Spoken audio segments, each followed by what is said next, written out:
Kita lihat sajalah para petinggi kita sekarang bagaimana menyikapi hukum. Orang takut teriak maling sapi karena DE maling wedus. Tidak berani teriak ada maling sapi karena dia maling kambing. Yang lain maling ayam, dikumpulin ternyata maling semua.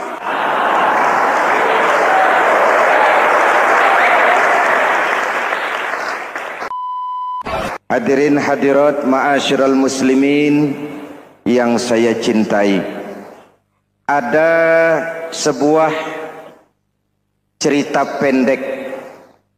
Seorang pengendara sepeda motor ditangkap oleh Pak Polisi, lalu diperiksa. Ini motor siapa?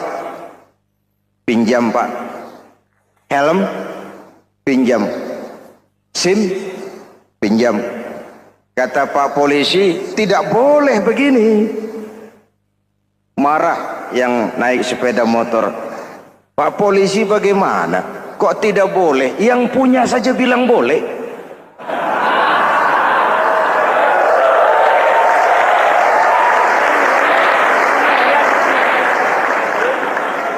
Cerita ini memberikan gambaran bagaimana masyarakat kita sekarang cenderung memboleh-bolehkan diri sendiri, melahirkan permissive society. Masyarakat serba boleh dengan ukuran sakarepe dewe.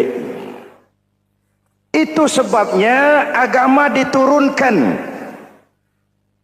Dalam contoh yang indah, Rasul memberikan gambaran bahwa Islam ini bagaikan sebuah bangunan yang komponen pokoknya 5. Bunyal Islamu ala khamsin. Islam dibangun di atas 5 komponen pokok. Jadi kalau Islam ini ibarat bangunan, unsur penunjang pokoknya itu 5. Mari kita analogkan Islam dengan bangunan. Kalau saudara akan membangun rumah, sebelum pasang tiang, pasang genteng, pasang jendela, apa yang lebih dulu dibangun? Fondasi. Kalau Islam ibarat bangunan, fondasinya adalah syahadatu an la ilaha illallah wa anna muhammadar rasulullah. Ini fondasi. Jikalau kuat fondasi, aman bangunan. Jikalau rapuh fondasi, lentur dan luntur bangunan. Maka kuat atau tidak kuatnya bangunan Islam kita bergantung kepada keyakinan dasar tadi, fondasi. Saya bersaksi tidak ada Tuhan selain Allah, artinya saya tidak akan menyembah kecuali hanya kepada Allah. Orang yang benar fondasinya beres sujudnya. Kalau saya yakin tidak ada Tuhan selain Allah, saya tidak akan minta rezeki kecuali hanya kepada Allah. Orang yang benar fondasinya, giat bekerjanya, jauh dari tipu menipu, jauh dari renten, jauh dari riba, jauh dari korupsi, jauh dari judi. Keyakinan memberikan warna terhadap bentuk kepribadian. Kalau saya yakin tidak ada Tuhan selain Allah, saya tidak akan pernah takut kecuali hanya kepada Allah. Saya tidak akan melarikan persoalan kecuali hanya kepada Allah. Saya tidak akan menggantungkan hidup kecuali hanya kepada Allah. Saya tidak akan minta tolong kecuali hanya kepada Allah. Meresap ke dalam jiwa. Untuk keyakinan seperti ini, orang-orang tua kita dahulu berlinang air mata, bersimbah darah, bahkan berkorban nyawa, melaksanakan hijrah untuk mempertahankan keyakinan. Ini intan paling mahal dan ini mutiara paling berharga. Zaman boleh berubah, tapi pondasi tidak boleh goyah. Masa boleh berganti, tapi pondasi jangan sampai mati. Karena iman kita hidup, untuk iman kita berjuang, dan dalam iman kita ingin kembali menghadap Allah Subhanahu. Masih ingat cerita tentang Bilal? Masih? Mengulang kaji saja. Bilal itu budak sahaya. Ketika masuk Islam, dipanggil oleh majikannya. Bilal, iya bos. Saya dengar kamu masuk Islam ya? Iya bos. Kok berani-beraninya kamu masuk Islam? Memangnya kamu budak siapa Bilal? Ya budak bos. Bos. Kamu kerja sama siapa? Sama bos. Bos. Yang gaji kamu siapa? Ya bos. Nah, kamu kan ngerti Bilal. Kamu budak saya, kamu kerja dengan saya, yang gaji kamu saya, yang beri makan saya. Kenapa? Kok beraninya masuk Islam padahal kamu belum saya kasih izin? Bos, bos boleh beli badan saya, tapi jangan mimpi bisa membeli jiwa saya. Tuhan boleh kuasai badan saya, tapi jangan mimpi bisa menguasai keyakinan saya. Saya memang benar Tuhan yang gaji, tapi kan saya digaji, saya kerja. Kerja itu kewajiban saya, gaji itu hak saya. Soal keyakinan, jangan ikut campur bos. Kurang ajar kamu Bilal. Biarin. Bilal, begini saja. Kalau kau mau meninggalkan keyakinanmu, meninggalkan Allah Tuhanmu, kau akan kami merdekakan. Tapi kalau kau tetap dalam keyakinanmu, kamu akan saya siksa sampai mati. Bagaimana? Jangan mimpi bos. Lebih baik mati berkalang tanah daripada hidup bercermin bangkai. Biar saya gugur membela keyakinan daripada hidup jadi penjilat menjual akidah. Itu prinsip.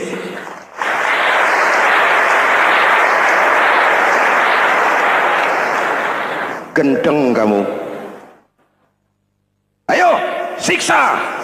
Tangannya diikat, dihimpit dengan batu berat, dijemur dengan terik matahari padang pasir, terkelupas kulitnya, mengalir darah dari sekujur badannya, pecah bibirnya. Ayo Bilal, tetap bertuhan Allah dan kau akan mati di sini, atau kembali ke agama lama, kau jadi merdeka. Dari bibir yang pecah itu cuma keluar Allahu Ahad. Bilal budak badannya, merdeka jiwanya, maka namanya ditulis dengan tinta emas dalam sejarah.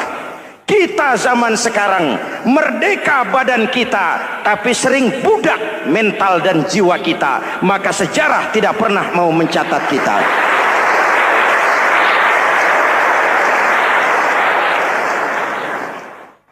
Ma'asyiral muslimin yang saya cintai, fondasi sudah. Lalu apa lagi? Mulai memancangkan tiang. Tiangnya 5. Ada tiang namanya zuhur, asar, maghrib, subuh, isya. Tetapi agar bangunan menjadi kuat, ada tiang-tiang tambahan. Namanya rawatib dan nawafil. Rawatib itu ba'diyah atau qobliyah, nawafil itu di luar itu. Agar bangunan menjadi kuat, dibentuk pribadi lewat solat. Apa filsafatnya? Pertama, solat itu simbol penyerahan total kepada Allah. Kita ini sudah kontrak. Innallaha astara minal mu'minina anfusahum wa amwalahum bi anna lahumul jannah. Allah telah membeli dari orang-orang mukmin diri mereka, harta mereka, bagi mereka adalah surga. Penjual kita orang beriman, pembeli Allah, dagangannya amwal dan anfus, harganya adalah surga. Jelas? Penyerahan total itu dimulai dengan takbiratul ihram. Shalli fardal isya, Allahu akbar. Arahkan mata ke tempat kita sujud. Jangan lupa kalau sudah di atas, lupa dengan yang di bawah. Sudah jadi genteng, petatang peteteng di atas. Lalu bilang, merasa capek sendiri, kata genteng kepada tiang. Tiang, kamu sih enak, kata genteng. Saya setengah mati di atas. Kehujanan, kepanasan, kadang-kadang anak-anak nakal saya disambitin. Kata tiang, saudara genteng, Ngomong jangan sembarangan ya. Kamu kira kamu bisa nongkrong dan nangkring di atas itu gara-gara siapa, Genteng? Kan saya yang sokong dari bawah.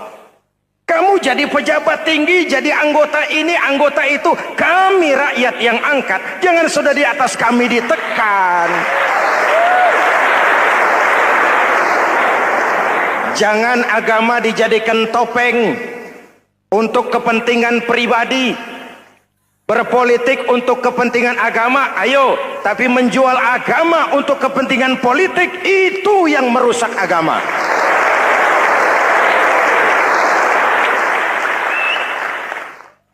Ini kan kita lagi prihatin sedang meluncur kasus Bulog Gate 2. Innalillahi wa inna ilaihi raji'un. Kita lihat sajalah para petinggi kita sekarang bagaimana menyikapi hukum. Sebab saya dengar ada bargaining. Orang takut teriak maling sapi karena DE maling wedus. Tidak berani teriak ada maling sapi karena dia maling kambing. Yang lain maling ayam, dikumpulin ternyata maling semua.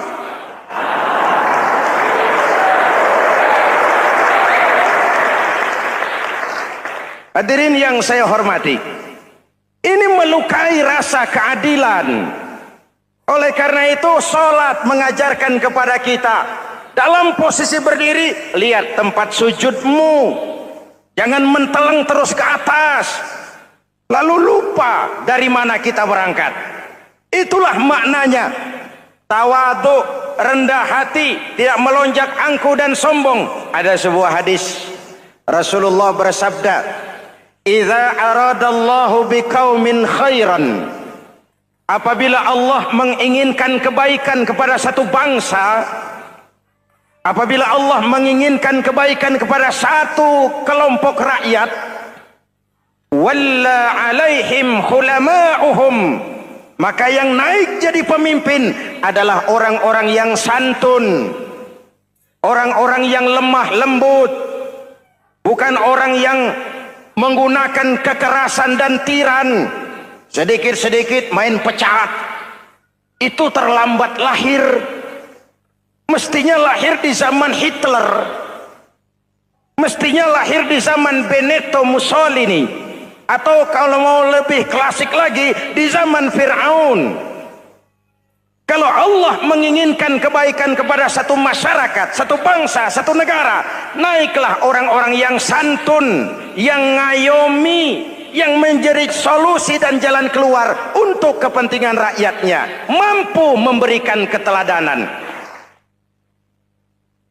Saya tertarik dengan pidato Presiden Cina pada saat dilantik. Cina, Presiden Cina pasti tidak tahu Pancasila, pasti tidak kenal Islam, tapi pidato pelantikannya, berikan saya 100 peti mati, yang 99 akan saya pakai buat koruptor, yang satu akan saya pakai sendiri kalau kamu lihat saya tidak benar. Luar biasa. Yang diperlukan sekarang ini keteladanan, khulama'uhum, sikap ngayomi, mencari jalan keluar, bukan memamerkan kekuasaan, memamerkan kekuatan, arogansi, menghormati perbedaan. Itu ciri demokrasi.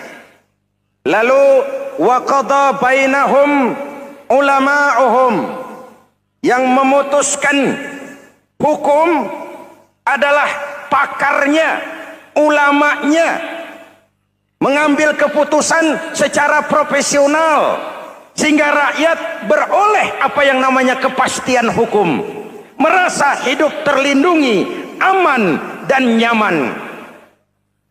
Lalu yang ketiga, wa ja'alal mala fi askhiyaihim, peredaran harta, pergerakan ekonomi berada di tangan orang-orang yang pemurah, yang tidak mau kaya sendiri, tidak mau senyum di atas penderitaan orang lain, menari di atas bangkai saudaranya. Hadirin yang saya hormati, ini cirinya. Tapi sebaliknya kata Nabi, wa idza aradallahu biqaumin syarran, apabila Allah menghendaki kejelekan, keburukan bagi satu bangsa, walla alaihim sufahauhum, yang naik jadi pemimpin orang-orang durjana, orang-orang kurang ajar, tapi dipoles dengan topeng yang bagus. Hei, hei, ini musim topeng. Musim apa? Topeng. Topeng itu apa perlunya? Menyembunyikan wajah asli. Sekarang ini Dracula berwajah Arjuna. Ini musim topeng. Kita rakyat harus hati-hati dan punya filter, mampu memilah dan memilih. Walla alaihim sufahauhum wa qada bainahum juhaluhum, yang memutuskan hukum, yang mengambil keputusan orang-orang bodoh. Wa ja'alal mala fi bukhalaihim, peredaran harta, peredaran ekonomi jatuh di tangan orang-orang yang bakhil, yang tidak punya konsep menciptakan kemakmuran yang merata bagi seluruh rakyat Indonesia.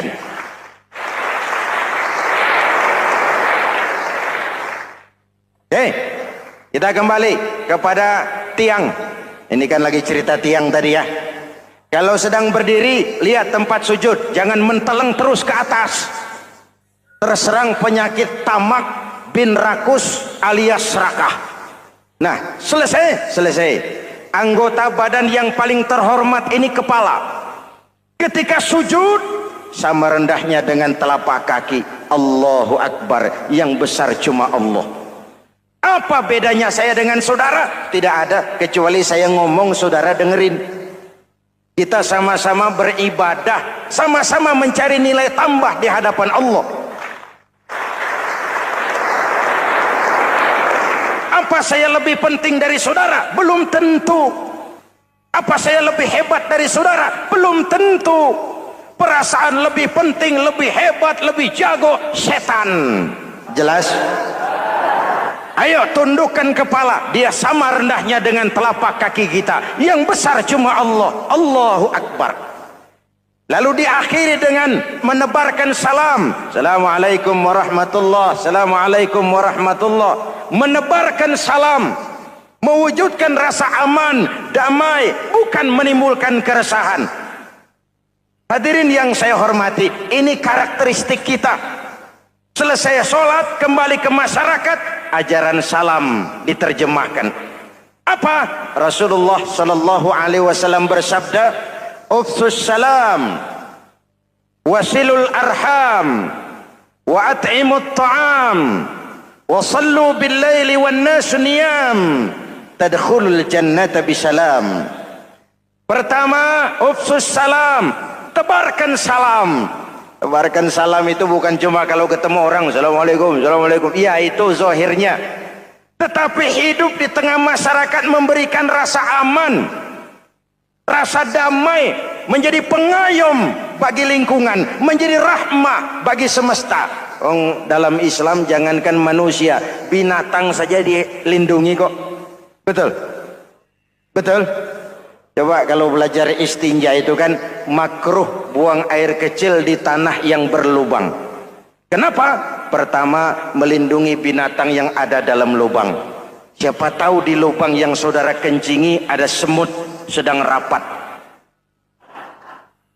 membahas Bologet jilid 2. Apa dosanya lalu mati dikencingi? Ini namanya rahmatan lis semut. Binatang saja dilindungi. Ada hadis, kalau kamu menyembelih hewan, sembelilah dengan cara yang terbaik. Jangan menyembelih ayam dengan pisau tumpul. Ini ajaran apa? Ajaran tentang peri kebinatangan. Rahmatan, memberikan rahmah, salam, keselamatan dan kedamaian kepada masyarakat lingkungan. Itu misi seorang muslim.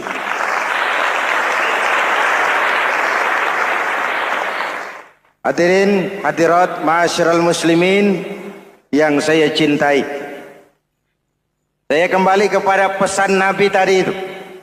Pertama, ufsus salam, sebarkan salam.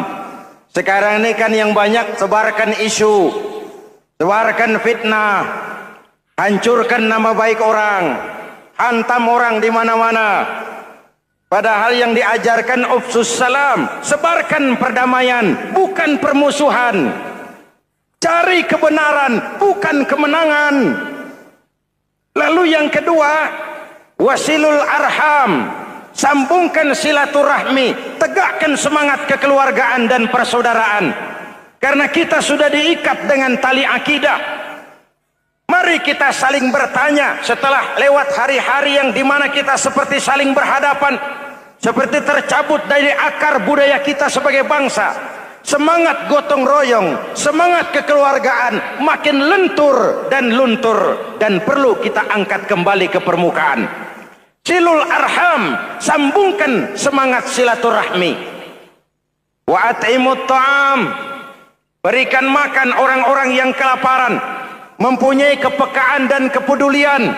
Jangan menari di atas penderitaan orang, jangan tersenyum di atas isak tangis tetangga. At'imut ta'am, mempunyai kepedulian yang tinggi. Wa sallu bil laili wan nasu niyam, bangunlah di keheningan malam ketika orang sedang tidur. Istilah saya, kalau mau telepon Allah, jangan lupa nomor teleponnya, 44342. Jumlahnya 17. Zuhur, asar, maghrib, isya, subuh, 44342. Jangan ragu-ragu, kalau angka cukup, telepon sambung. Kalau angka kurang, hati-hati salah sambung. Pak, mau sambung yang lebih cepat bagaimana? Bisa, selain nomor itu, coba pakai sambungan langsung jarak jauh. Namanya SLJJ. Kapan? Tengah malam. Kenapa tengah malam? Lebih murah. Lebih murah. Saluran kosong, telepon jarang yang pakai, orang banyak tidur. Wa minal laili fatahajjad bihi nafilatan lak asa ayyab'atsaka rabbuka maqaman mahmuda. Nun, di keheningan malam bangun.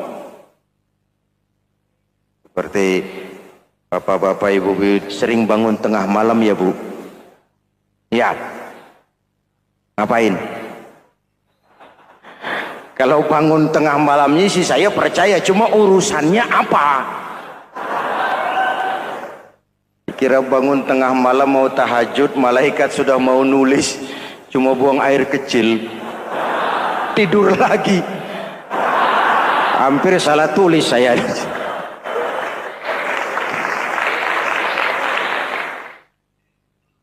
Baik, fondasi sudah Pak, tiang siap.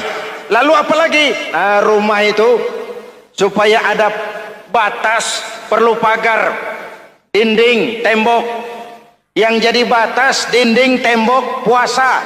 Asyamu junnatun, puasa adalah dinding, benteng yang menyelamatkan manusia jangan sampai menyentuh wilayah lain. Ada batas-batas dan norma yang diindahkan. Selesai, tembok, dinding, selesai. Pagar, selesai.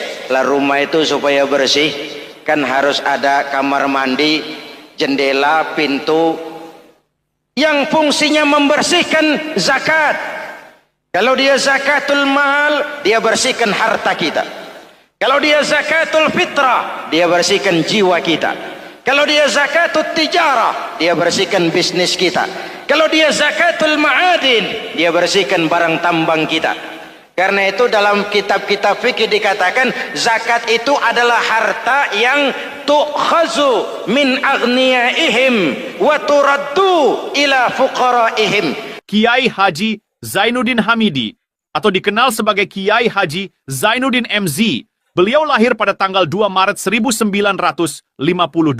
Kiai Haji Zainuddin MZ adalah seorang pemuka agama Islam di Indonesia yang populer melalui ceramahnya di radio dan televisi.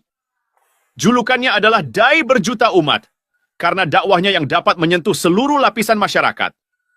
Dan ia pernah menjabat sebagai Ketua Umum Partai Bintang Reformasi, kemudian digantikan oleh Bursah Zarnubi. Kiai Haji Zainuddin MZ merupakan anak tunggal buah cinta pasangan Turmuzi dan Zainabun dari keluarga Betawi asli. Ayahnya yang pensiunan pegawai PLN adalah seorang yang taat beragama, sementara ibunya seorang ibu rumah tangga. Sejak umur 2 tahun, Kiai Haji Zainuddin MZ sudah ditinggal sang ayah. Untuk memenuhi kebutuhan hidupnya, sejak kecil Kiai Haji Zainuddin MZ sering membantu sang ibu untuk berjualan nasi uduk. Selama 6 tahun Kiai Haji Zainuddin MZ mengenyam pendidikan di bawah asuhan Kiai Haji Idam Chalid, ulama karismatik asal Kalimantan, sekaligus politisi ulung yang pernah menjabat sebagai Ketua MPR dan Ketua DPR pada periode 1971 sampai 1977. Kiai Haji Zainuddin MZ ini semakin dikenal masyarakat ketika ceramahnya mulai memasuki dunia rekaman. Kasetnya beredar bukan saja di seluruh pelosok Nusantara, tetapi juga ke beberapa negara Asia. Kiai Haji Zainuddin MZ pernah diangkat menjadi anggota Majelis Permusyawaratan Rakyat Republik Indonesia periode 1997 sampai 1999. Beliau pernah mengisi di suatu acara TV, seperti acara Tabligh Akbar Ramadan, Indosiar mulai dari tahun 2000 sampai tahun 2001. Acara TV pengantar sahur dan berbuka puasa, Indosiar, dari tahun 1999 sampai 2002. Dakwah puasa acara TV SCTV dari tahun 1991 sampai 2001. Kiai Haji Zainuddin MZ meninggal dunia pada 5 Juli 2011 dalam perjalanan menuju Rumah Sakit Pusat Pertamina karena serangan jantung dan gula darah. Ia meninggal setelah sarapan bersama keluarga di rumahnya Gandaria 1, Kebayoran Baru, Jakarta Selatan. Itulah biografi singkat dari beliau. Mari kita kirimkan Al-Fatihah untuk beliau, Kiai Haji Zainuddin MZ. Jikalau kuat fondasi, aman bangunan. Jikalau rapuh pondasi, lentur dan luntur bangunan. Maka kuat atau tidak kuatnya bangunan Islam kita bergantung kepada keyakinan dasar tadi, fondasi. Saya bersaksi tidak ada Tuhan selain Allah, artinya saya tidak akan menyembah kecuali hanya kepada Allah. Orang yang benar fondasinya beres sujudnya. Kalau saya yakin tidak ada Tuhan selain Allah, saya tidak akan minta rezeki kecuali hanya kepada Allah. Orang yang benar fondasinya, giat bekerjanya. Jauh dari tipu menipu, jauh dari renten, jauh dari riba, jauh dari korupsi, jauh dari judi. Keyakinan memberikan warna terhadap bentuk kepribadian. Kalau saya yakin tidak ada Tuhan selain Allah, saya tidak akan pernah takut kecuali hanya kepada Allah. Saya tidak akan melarikan persoalan kecuali hanya kepada Allah. Saya tidak akan menggantungkan hidup kecuali hanya kepada Allah. Saya tidak akan minta tolong kecuali hanya kepada Allah. Meresap ke dalam jiwa. Untuk keyakinan seperti ini, orang-orang tua kita dahulu berlinang air mata, bersimbah darah, bahkan berkorban nyawa, melaksanakan hijrah untuk mempertahankan keyakinan. Ini intan paling mahal dan ini mutiara paling berharga. Zaman boleh berubah, tapi pondasi tidak boleh goyah. Masa boleh berganti, tapi pondasi jangan sampai mati.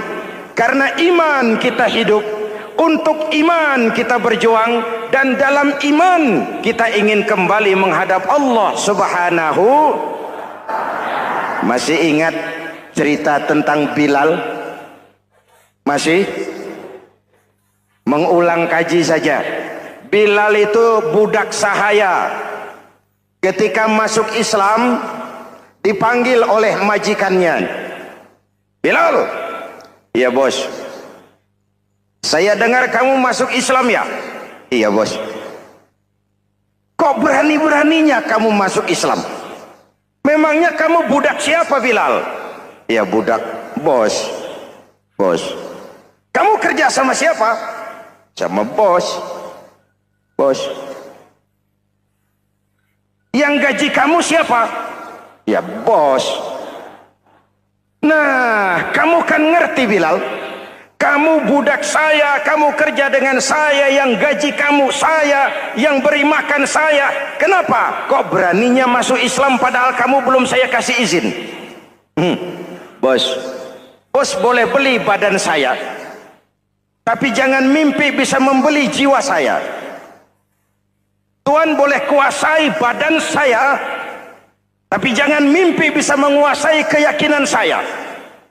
Saya memang benar Tuhan yang gaji, tapi kan saya digaji, saya kerja. Kerja itu kewajiban saya, gaji itu hak saya. Soal keyakinan, jangan ikut campur, bos. Kurang ajar kamu, Bilal. Biarin. Bilal, begini saja. Kalau kau mau meninggalkan keyakinanmu, meninggalkan Allah Tuhanmu, kau akan kami merdekakan. Tapi kalau kau tetap dalam keyakinanmu, kamu akan saya siksa sampai mati. Bagaimana? Jangan mimpi, bos.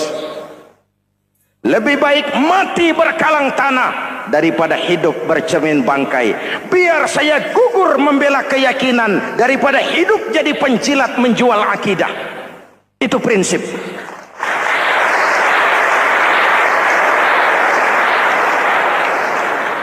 Gendeng kamu.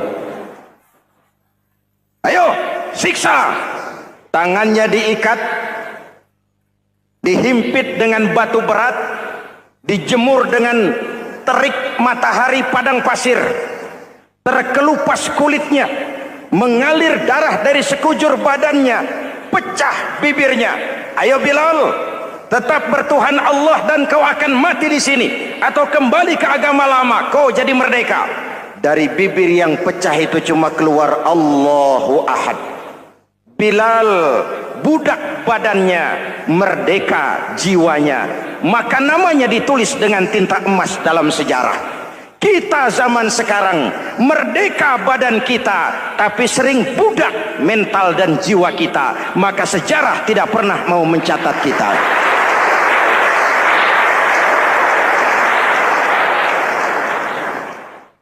Masyarul muslimin yang saya cintai, fondasi sudah.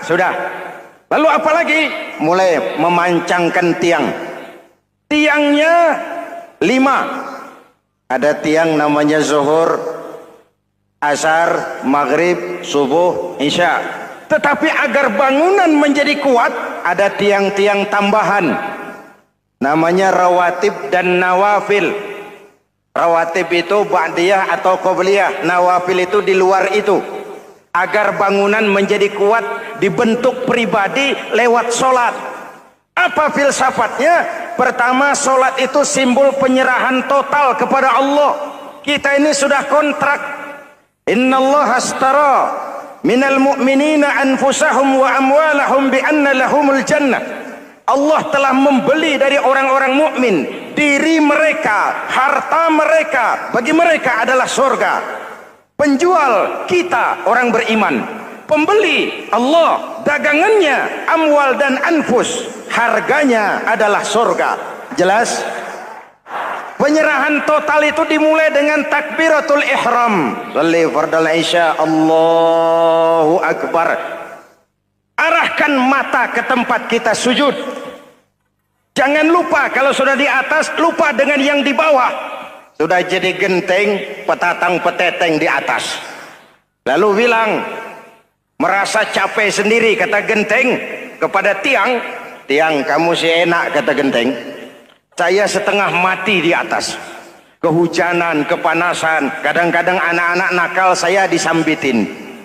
Kata tiang, saudara genteng, ngomong jangan sembarangan ya. Kamu kira kamu bisa nongkrong dan nangkring di atas, itu gara-gara siapa genteng? Kan saya yang sokong dari bawah. Kamu jadi pejabat tinggi, jadi anggota ini, anggota itu. Kami rakyat yang angkat, jangan sudah di atas kami ditekan. Jangan agama dijadikan topeng untuk kepentingan pribadi. Berpolitik untuk kepentingan agama, ayo. Tapi menjual agama untuk kepentingan politik, itu yang merusak agama.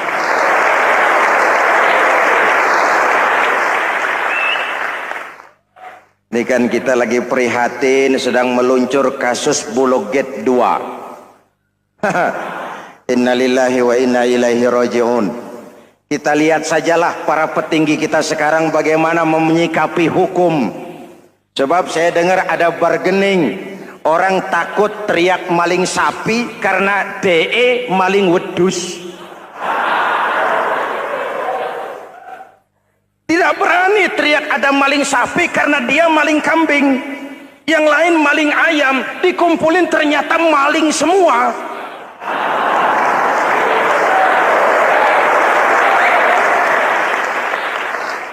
Hadirin yang saya hormati, ini melukai rasa keadilan. Oleh karena itu sholat mengajarkan kepada kita, dalam posisi berdiri, lihat tempat sujudmu. Jangan menteleng terus ke atas, lalu lupa dari mana kita berangkat. Itulah maknanya tawadhu, rendah hati, tidak melonjak angku dan sombong. Ada sebuah hadis Rasulullah bersabda, "Idza aradallahu biqaumin khairan."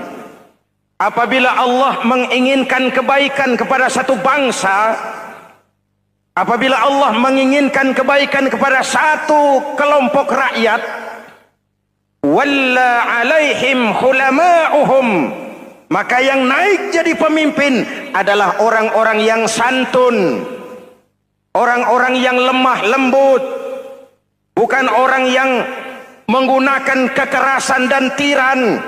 Sedikit-sedikit main pecat, itu terlambat lahir. Mestinya lahir di zaman Hitler, mestinya lahir di zaman Benito Mussolini, atau kalau mau lebih klasik lagi di zaman Fir'aun. Kalau Allah menginginkan kebaikan kepada satu masyarakat, satu bangsa, satu negara, naiklah orang-orang yang santun, yang ngayomi, yang menjadi solusi dan jalan keluar untuk kepentingan rakyatnya, mampu memberikan keteladanan. Saya tertarik dengan pidato Presiden Cina pada saat dilantik. Cina, Presiden Cina pasti tidak tahu Pancasila, pasti tidak kenal Islam, tapi pidato pelantikannya, berikan saya 100 peti mati, yang 99 akan saya pakai buat koruptor, yang satu akan saya pakai sendiri kalau kamu lihat saya tidak benar. Luar biasa. Yang diperlukan sekarang ini keteladanan, hulama'uhum, sikap ngayomi, mencari jalan keluar, bukan memamerkan kekuasaan, memamerkan kekuatan, arogansi, menghormati perbedaan. Itu ciri demokrasi. Lalu waqadha bainahum ulama'uhum, yang memutuskan hukum adalah pakarnya, ulamanya, mengambil keputusan secara profesional sehingga rakyat beroleh apa yang namanya kepastian hukum, merasa hidup terlindungi, aman dan nyaman. Lalu yang ketiga, wa ja'alal mala fi askhiyaihim, peredaran harta, pergerakan ekonomi berada di tangan orang-orang yang pemurah, yang tidak mau kaya sendiri, tidak mau senyum di atas penderitaan orang lain, menari di atas bangkai saudaranya. Hadirin yang saya hormati, ini cirinya. Tapi sebaliknya kata Nabi, wa idza aradallahu biqaumin syarran, apabila Allah menghendaki kejelekan, keburukan bagi satu bangsa, walla alaihim sufaha'uhum, yang naik jadi pemimpin orang-orang durjana, orang-orang kurang ajar, tapi dipoles dengan topeng yang bagus. Ini musim topeng. Musim apa? Topeng. Topeng itu apa perlunya? Menyembunyikan wajah asli. Sekarang ini Dracula berwajah Arjuna.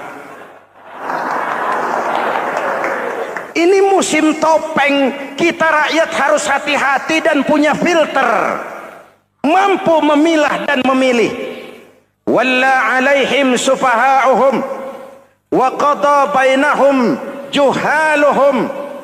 Yang memutuskan hukum, yang mengambil keputusan orang-orang bodoh. Wa ja'alal mala fi bukhalaihim. Peredaran harta, peredaran ekonomi jatuh di tangan orang-orang yang bakhil, yang tidak punya konsep menciptakan kemakmuran yang merata bagi seluruh rakyat Indonesia.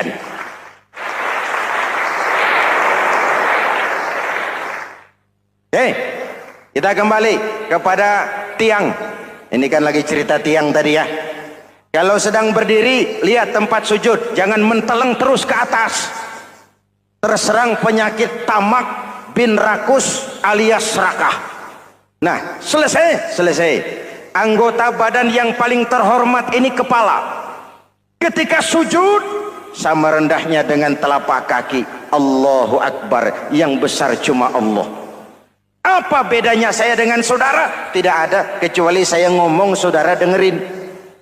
Kita sama-sama beribadah, sama-sama mencari nilai tambah di hadapan Allah. Apa saya lebih penting dari saudara? Belum tentu. Apa saya lebih hebat dari saudara? Belum tentu. Perasaan lebih penting, lebih hebat, lebih jago setan. Jelas? Ayo tundukkan kepala. Dia sama rendahnya dengan telapak kaki kita. Yang besar cuma Allah. Allahu Akbar. Lalu diakhiri dengan menebarkan salam. Assalamualaikum warahmatullah. Assalamualaikum warahmatullah. Menebarkan salam. Mewujudkan rasa aman, damai. Bukan menimbulkan keresahan. Hadirin yang saya hormati. Ini karakteristik kita. Selesai sholat, kembali ke masyarakat. Ajaran salam diterjemahkan. Apa? Rasulullah sallallahu alaihi wasallam bersabda, "Ufsus salam, wasilul arham, wa at'imut ta'am, wa sallu bil laili wan nas niyam, tadkhulul jannata bisalam." Pertama, ufsus salam, tebarkan salam. Tebarkan salam itu bukan cuma kalau ketemu orang assalamualaikum, assalamualaikum. Iya, itu zahirnya. Tetapi hidup di tengah masyarakat memberikan rasa aman, rasa damai, menjadi pengayom bagi lingkungan, menjadi rahmah bagi semesta. Dalam Islam jangankan manusia, binatang saja dilindungi kok. Betul? Betul? Coba kalau belajar istinja itu kan makruh buang air kecil di tanah yang berlubang. Kenapa? Pertama, melindungi binatang yang ada dalam lubang. Siapa tahu di lubang yang saudara kencingi ada semut sedang rapat. Membahas Buloget jilid 2. Apa dosanya lalu mati dikencingi? Ini namanya rahmatan lis semut. Binatang saja dilindungi. Ada hadis, kalau kamu menyembelih hewan, sembelilah dengan cara yang terbaik. Jangan menyembelih ayam dengan pisau tumpul. Ini ajaran apa? Ajaran tentang peri kebinatangan. Rahmatan, memberikan rahmah, salam, keselamatan dan kedamaian kepada masyarakat lingkungan. Itu misi seorang muslim.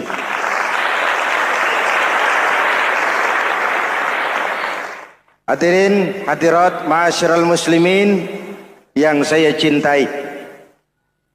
Saya kembali kepada pesan Nabi tadi itu.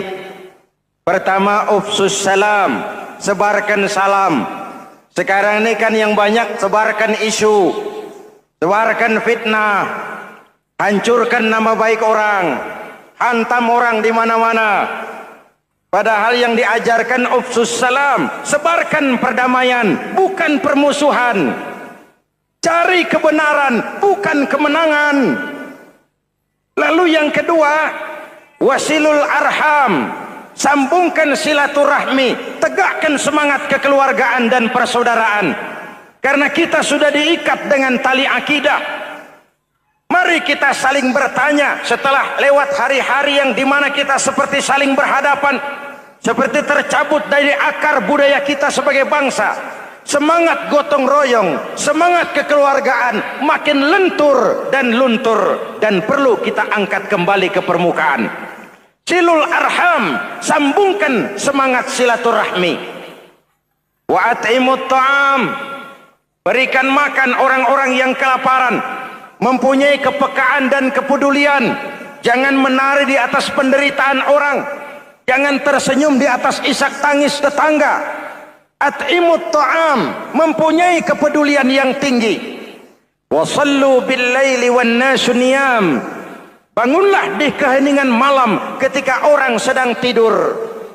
Istilah saya, kalau mau telepon Allah, jangan lupa nomor teleponnya, 44342, jumlahnya 17. Zuhur, asar, maghrib, isya, subuh, 44342. Jangan ragu-ragu, kalau angka cukup telepon sambung, kalau angka kurang hati-hati salah sambung. Pak, mau sambung yang lebih cepat bagaimana? Bisa, selain nomor itu coba pakai sambungan langsung jarak jauh, namanya SLJJ. Kapan? Tengah malam. Kenapa tengah malam? Lebih murah. Lebih murah. Saluran kosong, telepon jarang yang pakai, orang banyak tidur.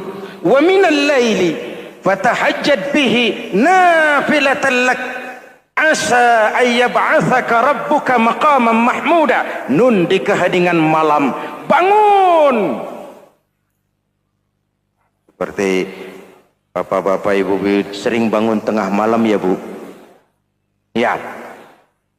Ngapain? Kalau bangun tengah malamnya sih saya percaya, cuma urusannya apa?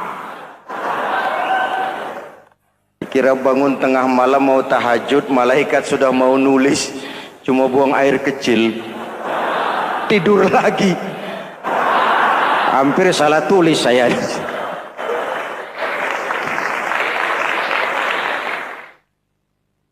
Baik, fondasi sudah Pak, tiang siap. Lalu apa lagi? Nah, rumah itu supaya ada batas, perlu pagar, dinding, tembok. Yang jadi batas, dinding, tembok, puasa. Asyamu junnatun, puasa adalah dinding, benteng yang menyelamatkan manusia jangan sampai menyentuh wilayah lain. Ada batas-batas dan norma yang diindahkan. Selesai, tembok, dinding, selesai. Pagar, selesai. Lah rumah itu supaya bersih, kan harus ada kamar mandi, jendela, pintu, yang fungsinya membersihkan zakat. Kalau dia zakatul mal, dia bersihkan harta kita. Kalau dia zakatul fitrah, dia bersihkan jiwa kita. Kalau dia zakatul tijarah, dia bersihkan bisnis kita. Kalau dia zakatul ma'adin, dia bersihkan barang tambang kita. Karena itu dalam kitab-kitab fikih dikatakan zakat itu adalah harta yang tu'khazu min aghniyaihim wa turaddu ila fuqaraihim. Jikalau kuat fondasi, aman bangunan. Jikalau rapuh fondasi, lentur dan luntur bangunan. Maka kuat atau tidak kuatnya bangunan Islam kita bergantung kepada keyakinan dasar tadi, fondasi. Saya bersaksi tidak ada Tuhan selain Allah, artinya saya tidak akan menyembah kecuali hanya kepada Allah. Orang yang benar fondasinya beres sujudnya.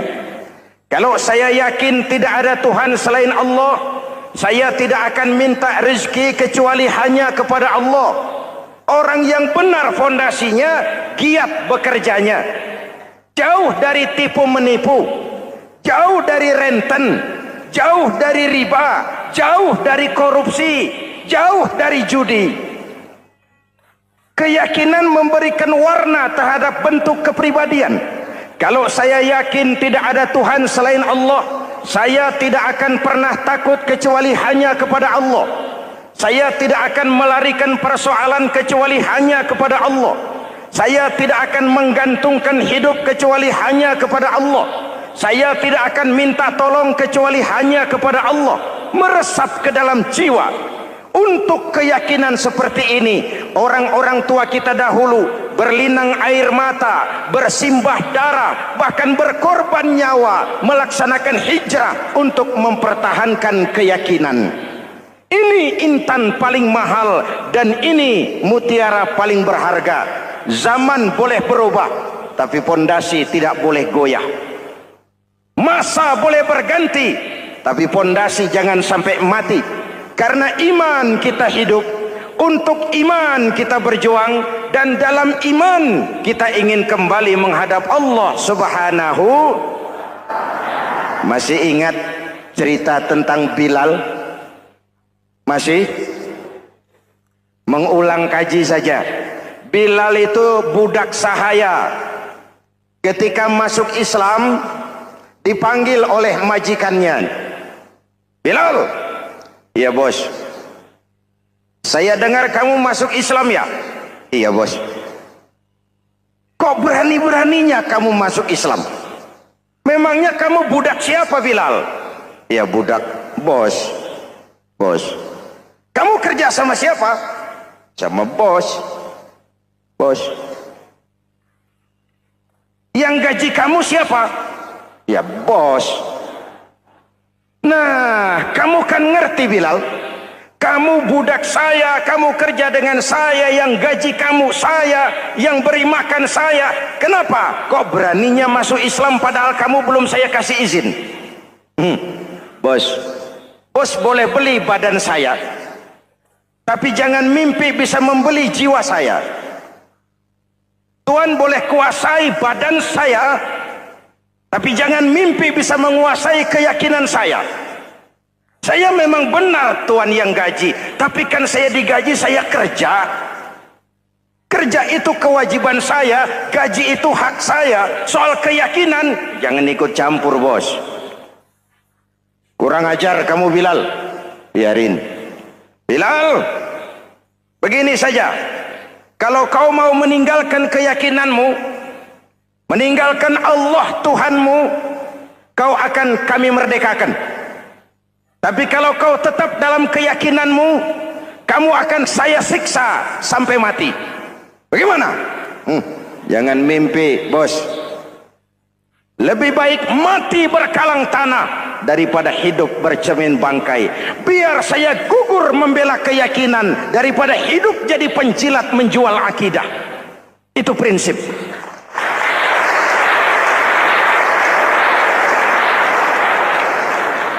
Gendeng kamu. Ayo, siksa. Tangannya diikat, dihimpit dengan batu berat, dijemur dengan terik matahari padang pasir, terkelupas kulitnya, mengalir darah dari sekujur badannya, pecah bibirnya. Ayo Bilal, tetap bertuhan Allah dan kau akan mati di sini, atau kembali ke agama lama, kau jadi merdeka. Dari bibir yang pecah itu cuma keluar Allahu Ahad. Bilal budak badannya, merdeka jiwanya, maka namanya ditulis dengan tinta emas dalam sejarah. Kita zaman sekarang merdeka badan kita, tapi sering budak mental dan jiwa kita, maka sejarah tidak pernah mau mencatat kita.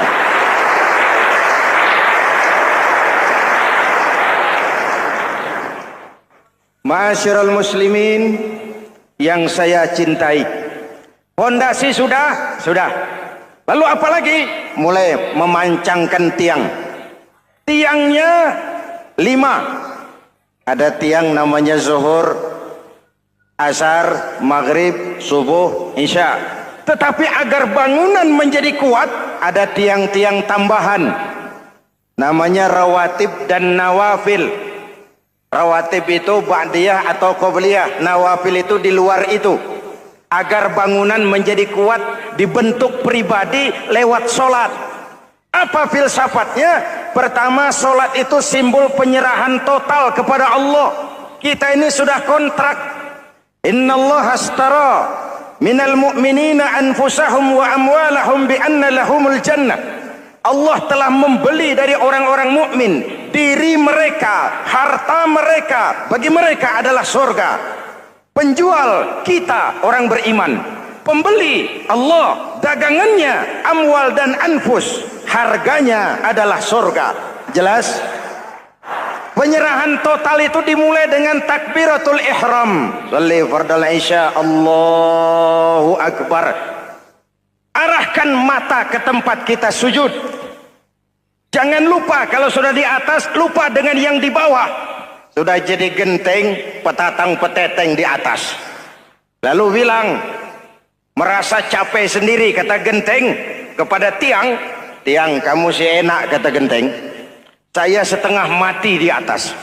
Kehujanan, kepanasan, kadang-kadang anak-anak nakal saya disambitin.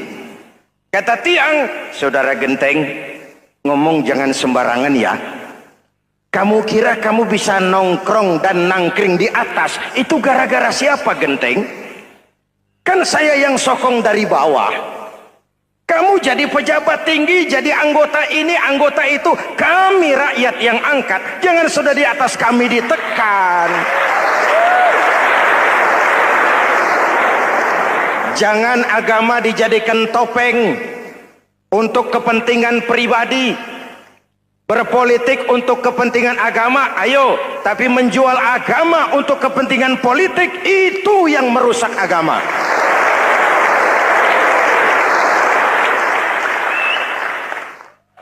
Ini kan kita lagi prihatin sedang meluncur kasus Bulog Gate 2.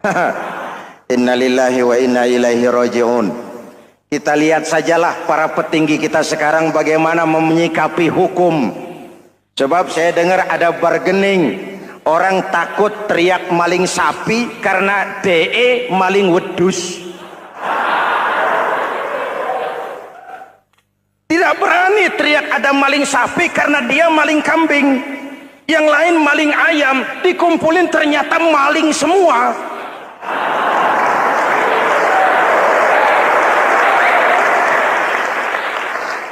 Hadirin yang saya hormati, ini melukai rasa keadilan.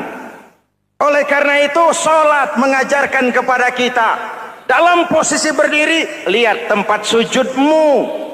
Jangan menteleng terus ke atas, lalu lupa dari mana kita berangkat.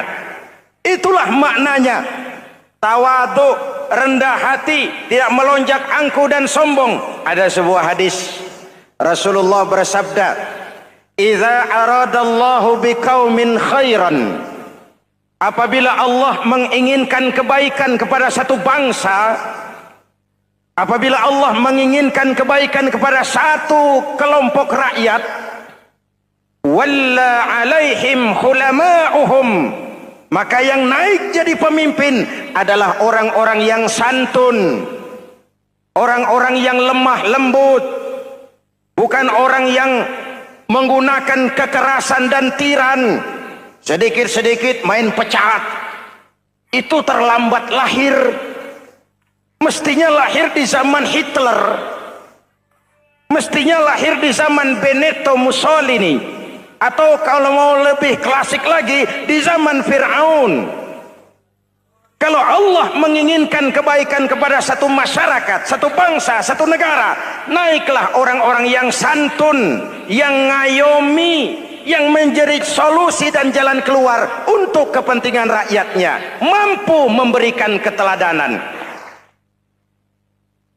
Saya tertarik dengan pidato Presiden Cina pada saat dilantik.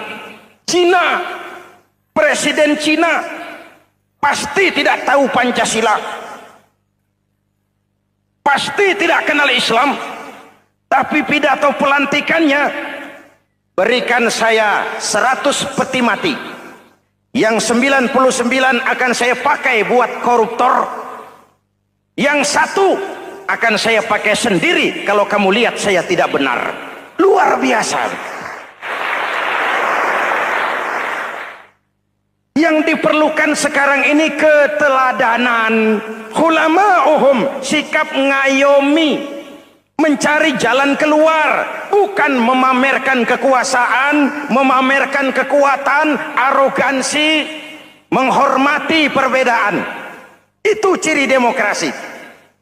Lalu wa qada bainahum ulama'uhum, yang memutuskan hukum adalah pakarnya, ulamanya, mengambil keputusan secara profesional sehingga rakyat beroleh apa yang namanya kepastian hukum, merasa hidup terlindungi, aman dan nyaman. Lalu yang ketiga, wa ja'alal mala fi askhiyaihim, peredaran harta, pergerakan ekonomi berada di tangan orang-orang yang pemurah, yang tidak mau kaya sendiri, tidak mau senyum di atas penderitaan orang lain, menari di atas bangkai saudaranya. Hadirin yang saya hormati, ini cirinya. Tapi sebaliknya kata Nabi, wa idza aradallahu biqaumin syarran, apabila Allah menghendaki kejelekan, keburukan bagi satu bangsa, walla alaihim sufaha'uhum, yang naik jadi pemimpin orang-orang durjana, orang-orang kurang ajar, tapi dipoles dengan topeng yang bagus. Ini musim topeng. Musim apa? Topeng. Topeng itu apa perlunya? Menyembunyikan wajah asli. Sekarang ini Dracula berwajah Arjuna. Ini musim topeng. Kita rakyat harus hati-hati dan punya filter, mampu memilah dan memilih. Walla alaihim sufaha'uhum wa qada bainahum juhaluhum, yang memutuskan hukum, yang mengambil keputusan orang-orang bodoh. Wa ja'alal mala fi bukhalaihim, peredaran harta, peredaran ekonomi jatuh di tangan orang-orang yang bakhil, yang tidak punya konsep menciptakan kemakmuran yang merata bagi seluruh rakyat Indonesia.